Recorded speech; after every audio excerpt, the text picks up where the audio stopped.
téléspectateurs de Divin Amour TV et d'Évangélisation Vision 2000+. C'est un plaisir d'être en votre compagnie pour cette deuxième session de vos directs consacrés aux enseignements de l'espace Parole Vivante. Il y a plus de 50 ans cette année, en octobre 1962, s'ouvrait dans Saint-Pierre de Rome le Concile écuménique Vatican II. Pendant 4 temps consécutifs, environ 2400 évêques venus du monde entier y ont participé et l'Église catholique s'en trouva profondément renouvelée et rajeunie. Le devoir de mémoire fait un retour sur cet événement majeur du XXe siècle, quasi oublié, mais dont l'impact se mesure aujourd'hui. À cet effet, pour cette deuxième session de vos directs consacrés aux enseignements de l'espace Parole Vivante, c'est le thème sur l'unité des chrétiens à la lumière du Concile Vatican II qui sera développé par le frère Jean-Emmanuel Clément Akobé, fondateur de la communauté catholique Mère du Divin Amour et docteur en théologie dogmatique de l'Université catholique de l'Afrique de l'Ouest. C'est une émission animée par la sœur Myriam de Lagneau Pascal, docteur en philosophie et licenciée en théologie de l'Université catholique de Louvain-la-Neuve. Elle est aujourd'hui enseignante-chercheur et spécialiste de Paul Ricoeur. C'est une conférencière internationale qui intervient en Afrique et en Europe. La sœur Myriam de Lagneau Pascal co-anime cette émission avec le frère Samuel-Marie Dibi. Il est diplômé en technique commerciale et force de vente et informatique. Il est diplômé en théologie pastorale de l'Université catholique de l'Afrique de l'Ouest à Abidjan. Alors, quels sont les constats qui ont favorisé l'institution du Concile Vatican II? Ce concile répond-il réellement aux besoins de l'Église? Pour tout savoir, restez avec nous sur Divin Amour TV et Évangélisation Vision 2000+. Sur ce, je passe la parole à la sœur Myriam de Lagneau Pascal.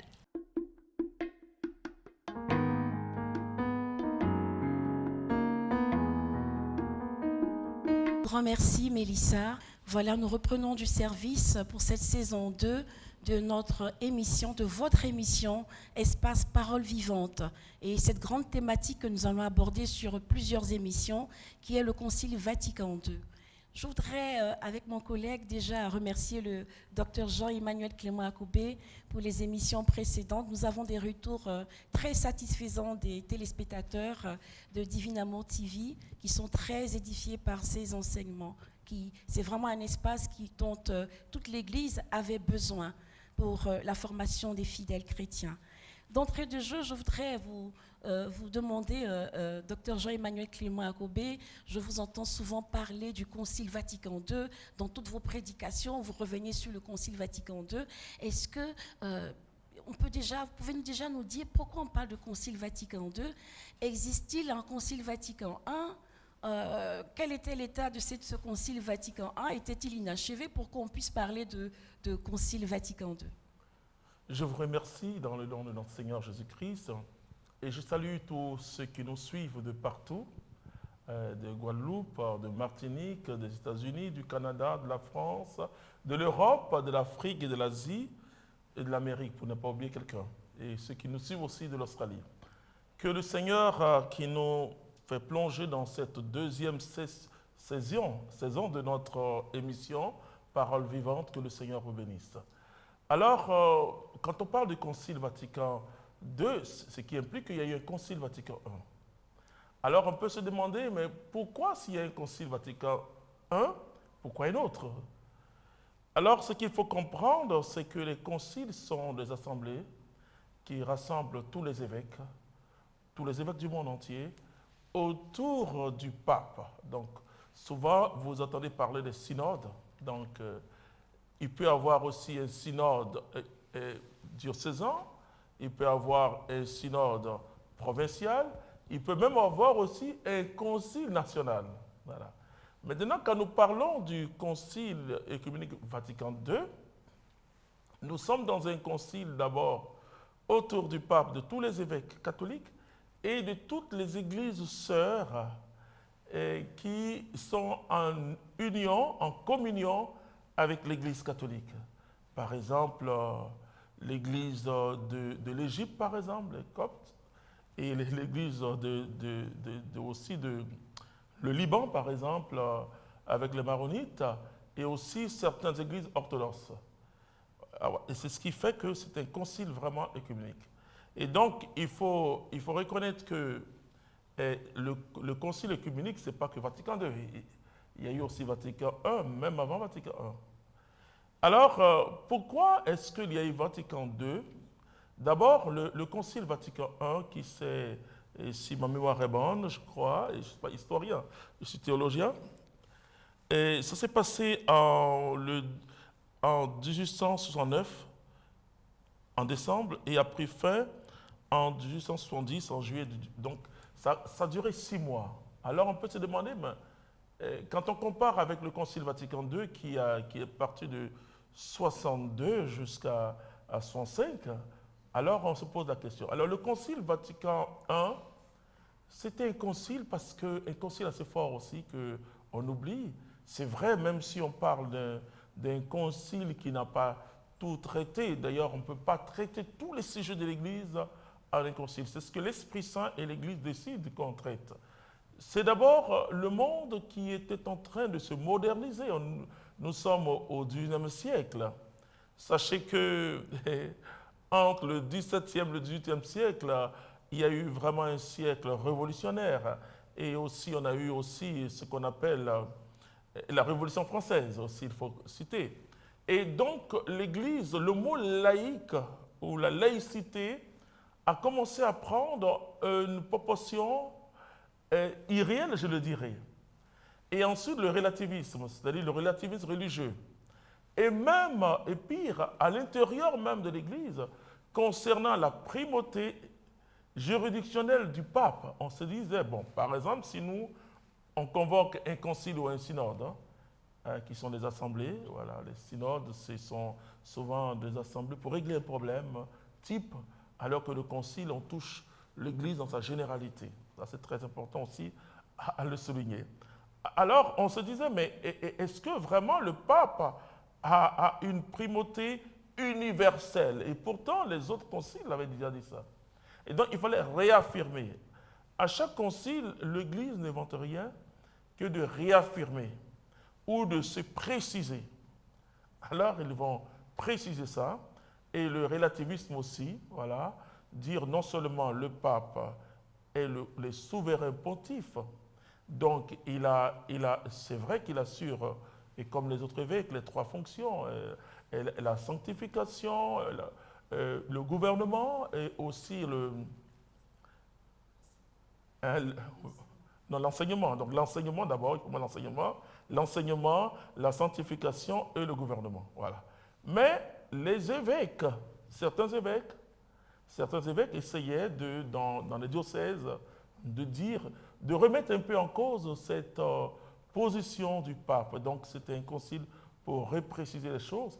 Et en même temps, la modernité avait commencé et la pratique religieuse avait déjà diminué, on peut dire, puisque devant toutes ces révolutions technologiques aussi, philosophiques, il y avait des questions qui se posaient, donc des nouvelles questions qui exigeaient aussi des réponses claires.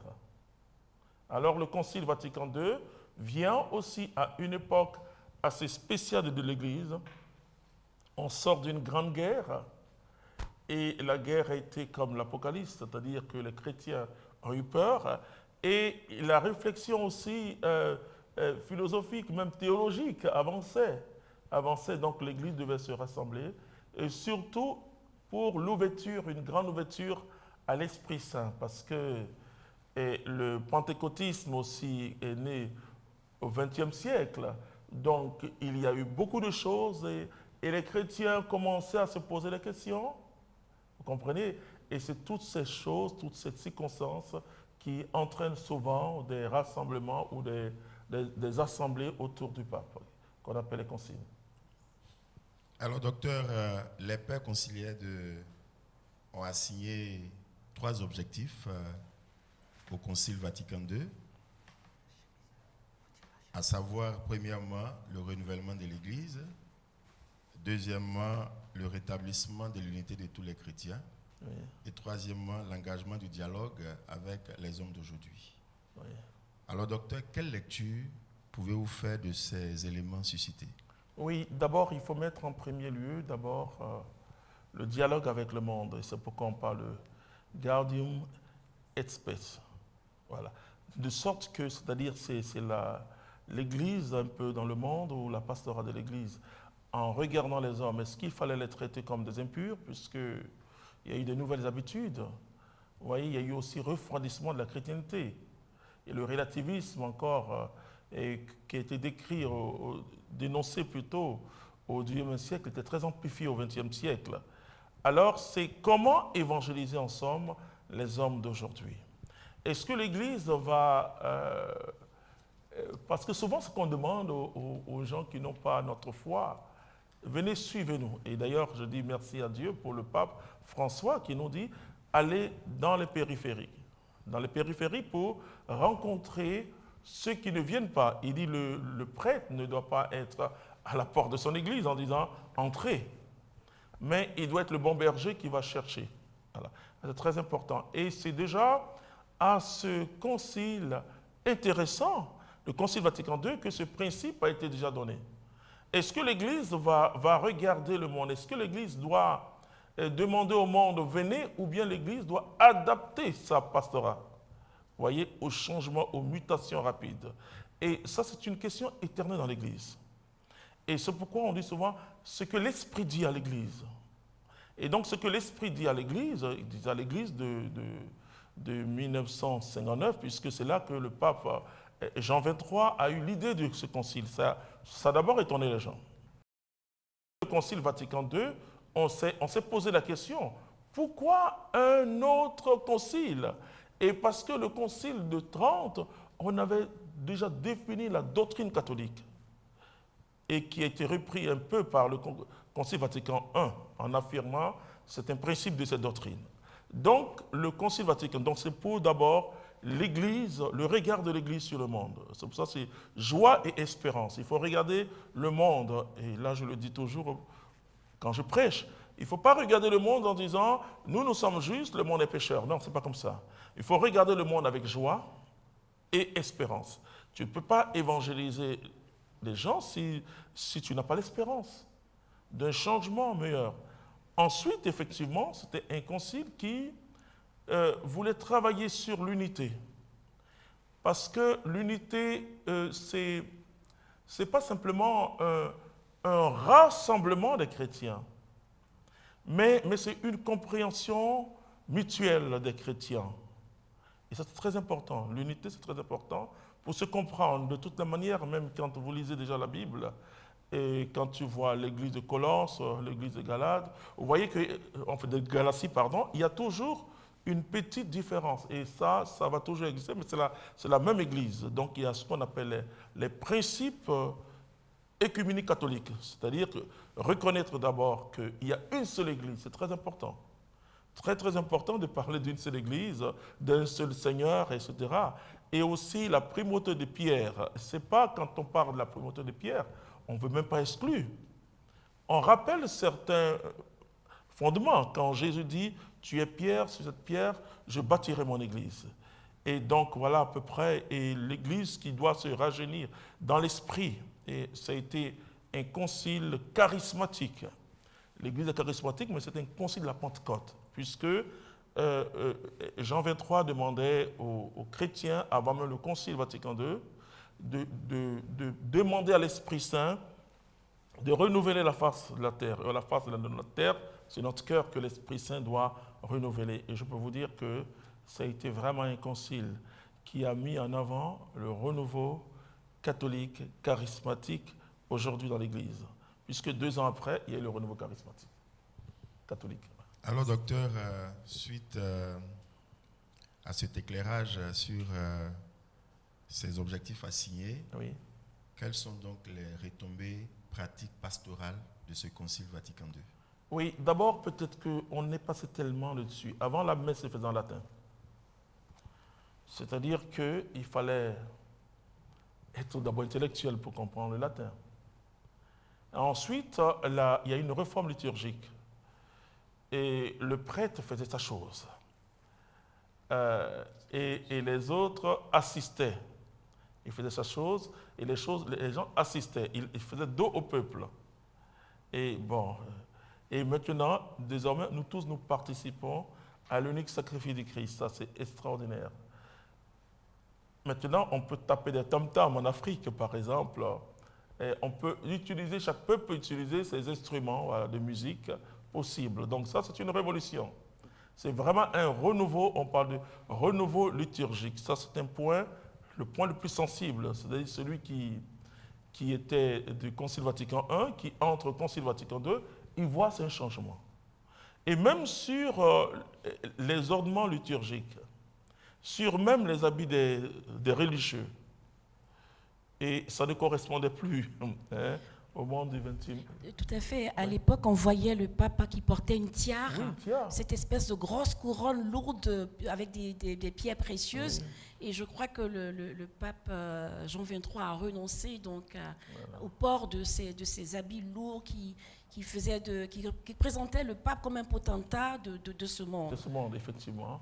Et il faut reconnaître que c'est ça, l'Église il est dans le monde, même si l'Église n'est pas du monde. Donc on pouvait prendre certaines habitudes des rois. Alors il fallait, pas que l'Église ignorait ça, mais il fallait donner cette précision. Que le pape, d'abord, c'est vrai, il a une primauté, mais cette primauté, c'est vraiment l'ensemble de l'Église et par l'Esprit Saint qui confère au pape, par Jésus-Christ aussi, et cette primauté. Et que le pape, on a parlé de la collégialité désormais, c'est-à-dire on a précisé en fait de compte, ce sont des choses sues, et peut-être qui se baladaient dans les casiers des théologiens, et concernant l'Église, concernant sa marche, et ce sont des choses qu'on ressort, c'est comme si on ressort maintenant toute la belle théologie de l'Église, et on l'applique surtout. Ça n'a pas été un concile simplement théorique, puisqu'il y a eu des changements notoires.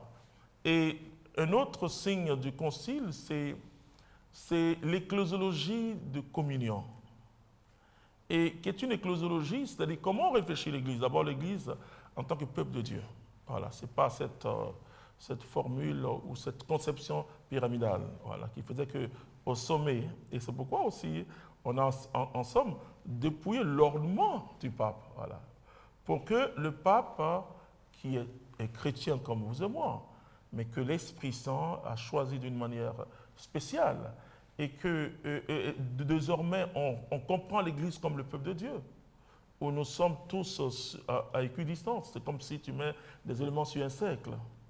Donc le pape n'est pas plus grand, mais il a une fonction spéciale.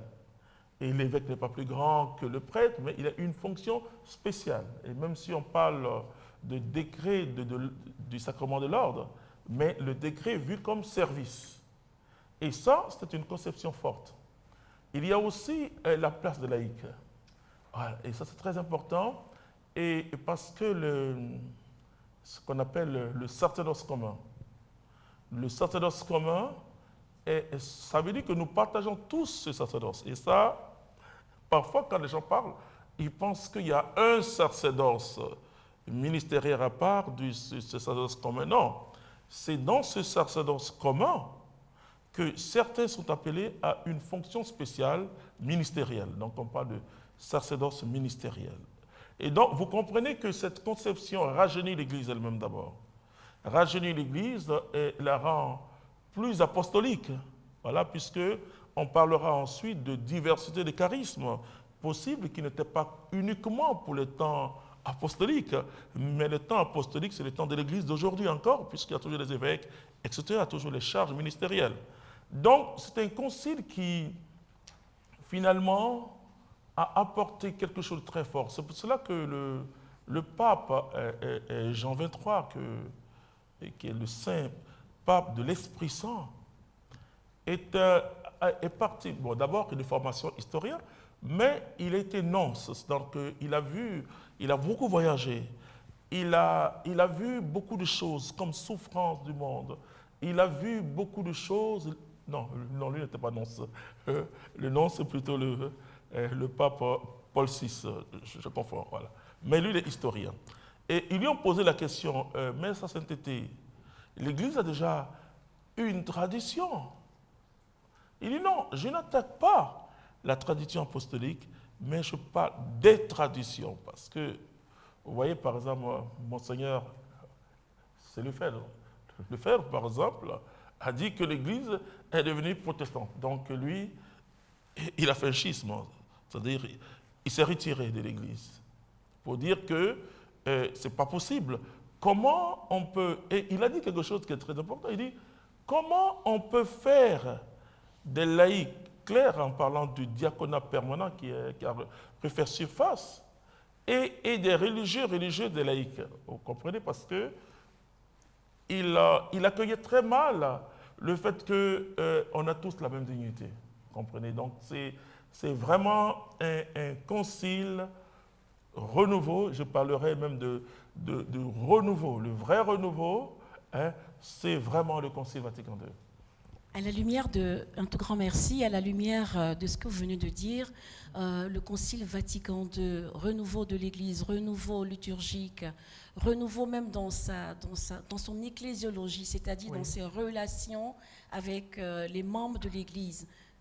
Est-ce que vous pouvez dire que la spécificité de ce concile, fondamentale de ce concile, c'est d'avoir montré la place des laïcs? Est-ce qu'on peut dire que c'est, de façon spécifique, ce concile aura montré la place des laïcs ou bien aura montré la dignité de tous les baptisés? Oui, c'est la dignité de tous les baptisés. De toute manière, comme je l'ai dit, le pape François était d'abord laïque, c'est la base. Voilà, vous voyez, c'est la base. On ne naît pas religieux ou religieuse. On est tous laïcs d'abord. Voilà. Et laïque, ça vient du mot laos, qui veut dire envoyé dans le monde. Voilà. Donc, et ces disciples de Jésus tire certains pour des missions spécifiques, comme dans Actes au chapitre 13. Donc, c'est très important. Mais ça a permis plutôt aux laïcs de prendre conscience de leur engagement baptismal. Et ça, c'est très important parce que dans le sacrement du baptême, par exemple, un laïc, on ne doit jamais dire à un laïc, va à mission. Non, le laïc est envoyé en mission par le sacrement lui-même. Voilà. Et donc, c'est pourquoi je dis toujours aux gens qui disent, mais pourquoi les laïcs prêchent, pourquoi les laïcs... Non, ben, je suis tellement étonné personnellement. Bien sûr, il leur faut parfois une formation, mais la formation que nous avons reçue, avant même d'être baptisés, c'est que Dieu est Père, Fils, Saint-Esprit, et que Jésus est le Sauveur. Et le kérigme, c'est quoi? Qu'est-ce que le kérigme? C'est le cri d'abord, mais c'est la prédication de base. Et le pape dit que, et c'est parce qu'il avait vu que c'était le pape François, il avait vu que certains sous-estimaient ça. Tu disais non, il faut plutôt l'approfondissement. Et c'est pourquoi il parle même d'une catéchèse kérigmatique, pour dire que, et ça, on n'a pas besoin d'être théologien. J'ai reçu Jésus-Christ, j'annonce Jésus-Christ dans mon village avec mon ethnie, enfin avec ma langue maternelle, et pour dire aux gens que je l'ai rencontré. Et il a pris mon péché sur la croix. Il est mort pour moi, il est ressuscité, il est glorifié. Ça, vraiment, et là, je l'insiste à chaque fois. J'insiste tellement dessus. Je dis que si on est envoyé officiellement par un mandat de l'Église, ça c'est sûr. Mais le laïc, là où il doit évangéliser pour sanctifier l'ordre temporel. Même dans son travail, en dehors des heures, bien sûr. Merci. Et je suis vraiment dans l'administration et je pense aussi que les téléspectateurs du Divin Amour TV aussi le sont. Quand on écoute vos enseignements, vos prédications depuis plus de 30 ans, effectivement, vous revenez sur la primauté du sacrement de l'initiation, c'est-à-dire le baptême. C'est comme si, à vous entendre, on comprend que le Concile Vatican II a remis la place du baptême au cœur de l'Église, ce premier sacrement de l'initiation chrétienne, eu égard à la sécularisation, au relativisme. Quand on vous entend, est-ce qu'on peut dire que l'Église, par ce Concile Vatican II, a ramené, a affirmé, a réaffirmé, réprécisé avec force que c'est le baptême qui nous sauve, c'est le baptême qui est le départ de la vie chrétienne. Qu'est-ce que vous pouvez dire de ce commentaire? Je suis aussi en admiration en vous entendant parler parce que je voulais travailler sur les sacrements en théologie. Bon. J'ai été orienté par l'Esprit Saint, par un éminent théologien que je salue la mémoire, Jean Cessay, qui a été mon directeur mon premier directeur d'ailleurs pour la maîtrise. Bon. Et même malheureusement, il y a eu quelques soucis à son niveau, etc., au niveau de l'ICAO, je le dirais. Et je salue vraiment ce théologien hors pair. Et je profite de votre antenne pour saluer parce que je pense que c'est une perte, mais c'est un gain. Vous voulez parler du professeur Jean Cessé. Jean Cessé, le père. Voilà, le père Jean Cessé Bayo. Et Décédé. qui m'a donné vraiment la vocation de dogmaticien. Dès la première année de théologie, j'ai été séduit parce qu'avant, je comprenais la dogmatique comme quelque chose de très carré, quoi. Voilà, très carré. Non, elle n'est pas carrée. C'est une réflexion théologique qui fait avancer. Au contraire, en tant que théologien, tu peux avoir ton idée, tes expressions propres, mais il faut que ça colle avec la doctrine de l'Église catholique. C'est ça qui est important. Donc, le baptême, pour moi, est très important. C'est-à-dire qu'on n'y parle pas trop. Vous voyez, on a même l'impression que c'est par l'ordre des sacrements, c'est le plus petit. Mais ce n'est pas vrai. Tout découle du baptême. Tu ne prendras jamais l'Eucharistie sans être baptisé. Tu ne seras jamais confirmé si tu n'es pas baptisé. Tu ne seras jamais prêtre. Par exemple, je ne sais pas si vous connaissez l'histoire de... Oh là là, Saint-Ambroise. Oui, ouais, c'est Saint-Ambroise. Voilà quelqu'un qui était un préfet, on peut dire, et l'évêque meurt, et il est là, il était très aimé d'abord de Milan, voilà, et de la population. Et l'enfant de 2 ans dit, Ambroise évêque. Mais il dit, je ne suis pas évêque. Et puis, bon, on l'attrape, bon, bien sûr, avec son consentement, on le baptise, il fait sa première communion, la confirmation, et il fait les autres mineurs, et puis il est diacre, et puis prêtre et évêque. Pour dire simplement que revenons à ce sacrement. Revenons, c'est ces sacrements qui nous donnent notre identité d'enfant de Dieu. C'est par ce sacrement que nous sommes incorporés au Christ. Parce que, vous voyez, tous nous sommes incorporés au Christ. On est même tous le Christ. Amen. On est tous le Christ. Le prêtre n'est pas plus que le Christ que le bébé qui va être baptisé. Ah non, attention. Maintenant, le bébé n'a pas la même fonction. Le service, la grandeur, comme le dit Jésus, c'est celui qui sert plus, quoi. En fait, dans l'ordre de la grandeur, d'ailleurs, tout à l'heure on en parlait, c'est l'ordre de la grandeur, c'est le service qui nous rend grand. Voilà. Mais grand dans le royaume, mais pas grand, puisque quand tu vois quelqu'un qui sert, en général dans une maison, il n'a pas une grande place sociale. Mais en Dieu, c'est celui qui sert. Donc, dans l'ordre du service, oui, on me dit, oui, lui, il sert plus que l'autre. Mais dans l'ordre de la dignité, nous sommes tous. Donc, je veux que, et d'ailleurs, j'avais beaucoup écrit sur le baptême, qu'on revienne au baptême. Est-ce qu'on peut dire que le baptême, la primauté du baptême en tant que sacrement de l'initiation chrétienne, oui, pourrait être une ouverture pour l'unité des chrétiens, oui, puisque c'est par le baptême que nous nous reconnaissons tous chrétiens.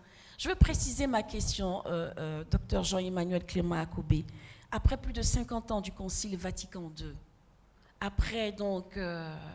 en reprécisant la place du baptême, que vous appelez le sacerdoce commun, oui, qui fait de nous des Christ, d'autres Christ, oui, est-ce qu'on peut dire que dans ce sillage, le renouveau, le courant charismatique dans l'Église catholique peut être considéré comme un chemin d'unité, oui, en se basant sur la primauté, sur l'accent mis sur le sacrement du baptême?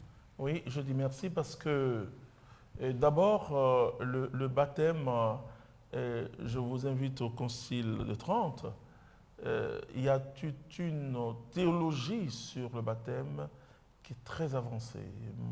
Malheureusement, comme je l'ai dit, hein, vous voyez, c'est-à-dire que notre conception de ce qui est plus grand fait que, et on ignore le baptême. Voilà. Un baptisé est un prêtre, est un prophète, est un roi. Vous voyez? Et comme on ignore, on veut des titres. Et donc je peux même accéder à une fonction dans l'Église parce que je veux plus que le baptême. Non. Et c'est le baptême qui fonde ma vie chrétienne. Puisque c'est par le baptême que je suis incorporé au Christ. Donc c'est déjà ça. Et c'est pourquoi, toujours dans cet élan de l'unité ou de l'écuménisme, il y a certains baptêmes, quand se fait au nom du Père, Fils et Saint-Esprit, et c'est généralement accordé par l'Église catholique. Par exemple, l'Église réformée de France, n'a pas de problème. Et les anglicans, les méthodistes, les orthodoxes, d'une certaine branche, sont acceptés.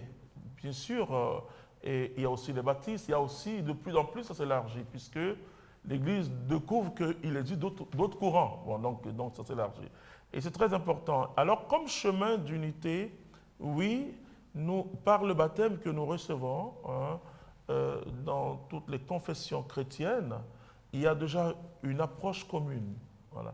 Une approche commune, d'abord, du fait que le baptême, parce que dans le baptême, il y a 2 interventions. Il y a une intervention divine, il y a une intervention humaine par la grâce. Parce que l'intervention divine, c'est vraiment et les effets du sacrement dans ma vie, c'est-à-dire l'intervention de Dieu dans ma vie. Mais aussi, il y a la dimension de l'engagement de celui qui reçoit. C'est-à-dire celui qui reçoit ce sacrement doit accepter Jésus-Christ comme son sauveur et son Seigneur. C'est-à-dire renoncer à sa vie passée. Donc, il y a l'intervention de Dieu, mais par Dieu, c'est ce qu'on appelle un mot barbare, très barbare en théologie, l'autocommunication de Dieu. C'est-à-dire que nul ne peut, comme le dit Jésus, nul ne peut venir à moi si le Père ne l'attire. Donc c'est vraiment l'Esprit Saint, c'est Dieu qui nous pousse à prendre des engagements. Et d'ailleurs, lui nous donne la force de vivre selon ces engagements. Et ça, cette expérience est conçue dans toutes les églises chrétiennes concernant le baptême. Par le baptême, je deviens enfant de Dieu, officiellement, je veux dire, officiellement enfant de Dieu. Donc, qui concrétise d'abord tout un... pas en termes de cheminement, mais le baptême réalise mon engagement. C'est-à-dire le fait que j'accepte Jésus-Christ d'abord. Donc, et aujourd'hui, ce que vous dites, l'élan d'unité est comme un courant qui se fait et le dialogue s'ouvre. Je peux vous dire, par exemple, que concernant l'Eucharistie, et ça c'est...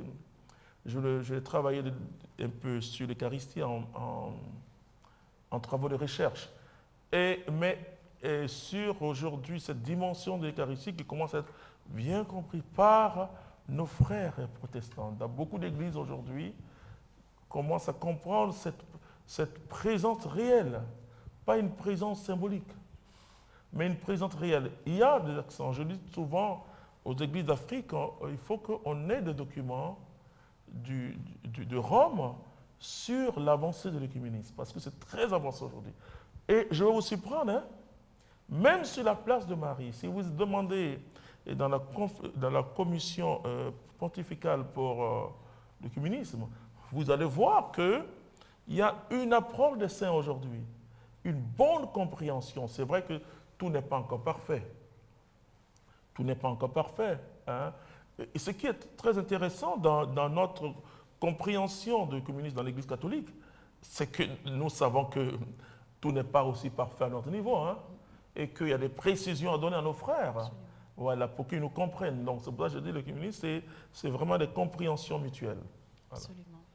Donc le renouveau charismatique, bien sûr, on aura le temps d'en parler dans les autres émissions sur l'unité. C'est un pas, et le pape d'abord, Paul VI, puis Jean-Paul II et le pape François aujourd'hui, en passant aussi par le pape Benoît, ils disent que c'est un chemin de surprise. C'est comme si l'Esprit a surpris, parce qu'on réfléchit comment, puisque le rôle, vous voyez, il faut bien comprendre l'Église catholique. Vous pouvez avoir une apparence catholique sans être catholique, je l'ai déjà dit dans cette émission. Et parce que être catholique, c'est une façon de faire, de vivre et de comprendre le monde. C'est très important. Et l'un des défis aujourd'hui de l'Église, c'est l'unité. Je dis l'un des défis de l'Église, c'est l'unité. Et les papes disent que l'Esprit Saint est en train de tracer à travers le renouveau charismatique un chemin inimaginable de l'unité, puisque nous partageons avec nos frères du renouveau charismatique protestant ou évangélique, tout ce que vous pouvez dire, mais nous on appelle ça le renouveau catholique, le renouveau charismatique protestant, les mêmes charismes, les mêmes expériences, même s'il y a encore, c'est pourquoi il ne faut pas aussi tomber dans un écuménisme béant, je le dirais, et tout n'est pas encore totalement réglé sur le plan doctrinal. Mais sur le plan de l'essentiel de la personne de Jésus, de la personne du Saint-Esprit, ça c'est clair, qu'on partage la même expérience. Un tout grand merci, Dr Jean-Emmanuel Clément Akobé, pour ce partage, cette formation très édifiante. Rassurez-vous, chers amis téléspectateurs, nous allons continuer dans cette émission. Je voudrais passer la parole au frère Samuel Marie pour nous donner son mot de fin. Qu'est-ce que vous pouvez retenir de ce premier jet de cette émission sur le Concile Vatican II?